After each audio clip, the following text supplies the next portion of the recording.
Pada musim luruh yang lalu, saya telah mengembara ke Jepun secara solo. Ini adalah pengalaman pertama saya ke negara matahari terbit berkenaan. Sepanjang di Jepun, saya menggunakan pengangkutan awam seperti tren dan keretapi elektrik. Jaringan pengangkutan awamnya sangat luas dan komprehensif. Perjalanan saya bermula di Osaka, bandar ketiga terbesar di Jepun selepas Tokyo dan Yokohama. Bandar ini terletak di wilayah Kansai, menghadap Teluk Osaka dengan populasi keseluruhan mencecah 19 juta penduduk.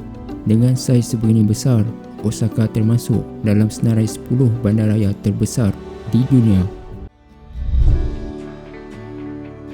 Untuk melihat sendiri lanskap bandaraya yang terbentang luas ini, saya singgah di Abenoharukas, antara pencakar langit tertinggi di Jepun. Mercu tanda kebanggaan penduduk Osaka berketinggian 300 meter ini siap sepenuhnya pada tahun 2014. Ia berfungsi sebagai struktur binaan pelbagai guna seperti bangunan pejabat, pusat beli belah, stesen kereta api, hotel, muzium dan balai cerap untuk pengunjung. Pada keadaan cuaca yang baik, pemandangannya begitu menarik dengan Teluk Osaka kelihatan di kejauhan. Satu lagi mercu tanda ikonik di Jepun turut terletak di Osaka. Istana Osaka atau Osaka-jo dibina pada tahun 1583 oleh Toyotomi Hideyoshi, antara figura utama dalam catatan sejarah negara ini. Struktur binaan yang berdiri teguh ketika ini adalah replika bangunan asal kerana telah beberapa kali musnah akibat kebakaran dan peperangan. Keseluruhan kompleks istana ini cukup menawan kerana dikelilingi taman dan tali air. Lanskap kontra kepada bandaraya Osaka yang dibarisi dengan bangunan konkrit. Ketika di bandaraya ini, saya turut berkesempatan untuk singgah ke Dotonbori, lokasi yang tidak asing bagi penduduk tempatan dan para pengunjung dari luar.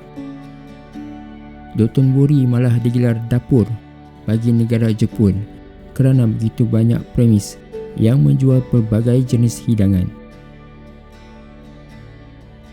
Saya masih ingat ketika di sekolah rendah sekitar 20 tahun lalu, papan iklan gula-gula Glyco inilah yang sering muncul di rancangan dokumentari televisyen dan majalah di perpustakaan sekolah. Pada hari-hari terakhir di sini, saya membuat keputusan untuk ke sebuah lokasi yang terletak hampir dengan Teluk Osaka. Rasanya tidak lengkap jika tidak singgah ke Umeda Sky Building untuk melihat panorama Teluk Osaka pada waktu petang. Balai cerap di sini agak berbeza kerana berkonsepkan terbuka 360 darjah di mana pengunjung boleh merasai tiupan angin pada aras ketinggian 170 meter.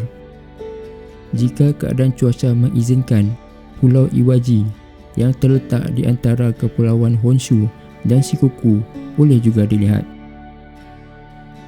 Keindahan dari lokasi ini sememangnya sesuai menjadi penutup kunjungan saya sebelum meninggalkan bandaraya ini.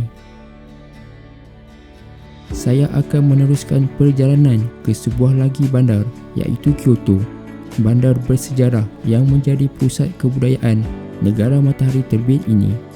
Nantikan episod seterusnya selepas ini.